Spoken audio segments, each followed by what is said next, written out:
Aisling, good morning to you. How you getting on? Good morning, lads. How are you? Yeah, one of the things that apparently has happened is that French young people have latched onto this team because, well, they're glory hunters and there's a bit of glory coming, it looks like.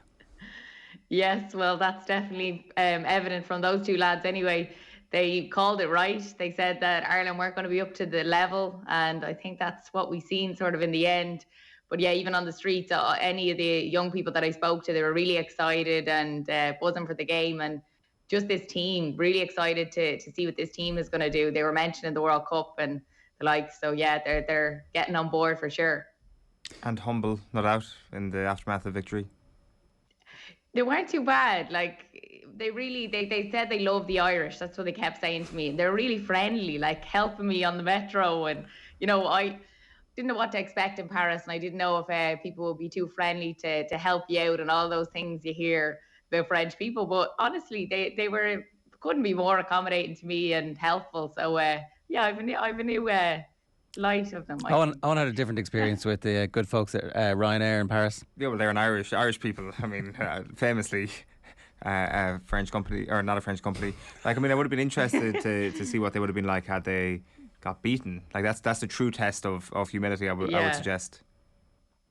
Yeah, no, I did go out afterwards to a few of the bars, and it was mostly the Irish bars. So we were in Corcoran's, O'Sullivan's, O'Hara's, and it was packed full of French people, like packed. And they were just saying, like, they always come out when the Irish come over because it's good fun in all the bars, and the songs were still being sang. And the Irish, obviously, the result didn't go our way, but they didn't stop them from celebrating, that's for sure. The post-match press conference is always difficult for the captain and the coach to immediately process exactly what's happened, but they were certainly putting together a united front on the decision-making process at the end. Was that largely, we've seen the clip earlier, was that largely the cut and thrust of the entire press conference? Were there other things that were talked about? And that actually didn't come up till quite near the end, to be honest. At the start, obviously, when they came in, the body language, definitely from James Ryan, really gave off a sense of he's absolutely gutted, which you can't imagine, but it was really evident. He didn't really speak too much, and he was really quiet, and yeah, just really dejected, and yeah, it was tough. But Andy Farrell, he spoke at the start just about it wasn't the plan to go 10 points down, and the character they showed was unbelievable, to come back and bring it to a 1-point game. And yeah, he spoke about the positives, and look, the development, and Joey Carbery and Jack Carty coming on, all these things that were good things. And then obviously the decision to not go for a try-in at the end and kick it to the corner, and that came up, and he just said it was absolutely the right decision. He's like, no, there was no question about it. So that's how he felt on it.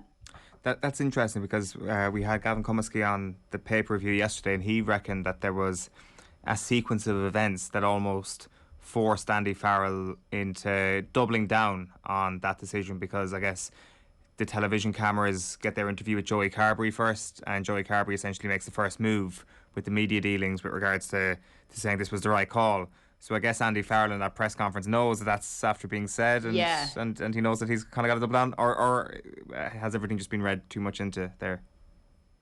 That's sort of what I thought too, Owen. Obviously they all chat, they want to put out the best light, they don't want to be going against each other in media interviews after the game, and yeah, he was very quick to answer the question. So yeah, maybe it was a little bit prepared and ready to go. But here's also the other thing that's just after strike me there, is that you've got Joey Carbery coming out and saying it was definitely the right call. Like, I mean, we keep going back to like his lack of experience at this level, but at least he's coming out afterwards and is like forthright in his decision. Yeah. At least he like stands over the call. I guess if you want to clutch at a straw this morning, it's not. It would be worse if Carbery was like, "Oh, I'm not sure." Oh, what was James Ryan thinking, making me kick to the corner? Where does he get off telling me what? That would also have been interesting. That would have been a new dynamic emerging. Yeah, that would be more fun for sure. I'm not necessarily sure we could do for Ireland. Like a disaster, But they had a lot of faith in him. Obviously, like, his kicking all day was really on point. I was delighted for him, to have the performance he did. He was actually the very first person out on the pitch. Like, I was there maybe an hour and a half, maybe 2 hours before we were allowed to go out to our stand.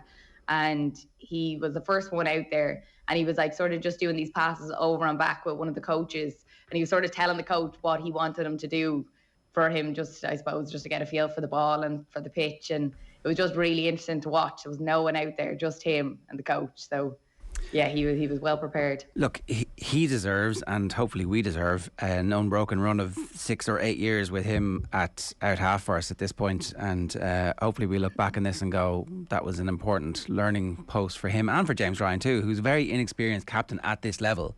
Like, he played a lot of rugby very early on. He's had some periods out with injury. He had some form issues that didn't see him make the lines when everybody thought he was a shoe-in and potential captain material. And now he's finally getting to the point where it's like, okay, I'm getting to see what this is like. And there are setbacks. There are going to be setbacks along the way for everybody. So, yeah, all told, though, it seems like while they were immediately devastated, that there was certainly a sense that, okay, this is what the best team in the world right now has to offer. And we were right there with them. Yeah, just as you spoke there about James Ryan, like, it probably did lack that bit of leadership. It was so chaotic. Like, it never settled, I don't think, until the second half. It was just constant, like, go, go, go, like nothing like flowed in the game. And maybe that was something they were missing. But for James, yeah, it's definitely something that it's his first time, and out there, you know, against France, it's unbelievable. So we'll only see good things from him, I'm sure. But yeah, they were really positive on the development, looking ahead to obviously the next game and to the World Cup and things like that, because giving Joey a run, lads that come off the bench, Jack Carthy, as we said, you know, it was all really positive in that light. All right, we'll let it go. Aisling, thanks very much. That's Aisling Riley, who was in Paris for us, and obviously we'll keep you up to date on everything else that moves in terms of injury news and anything else that's coming out from the squad over the next few days.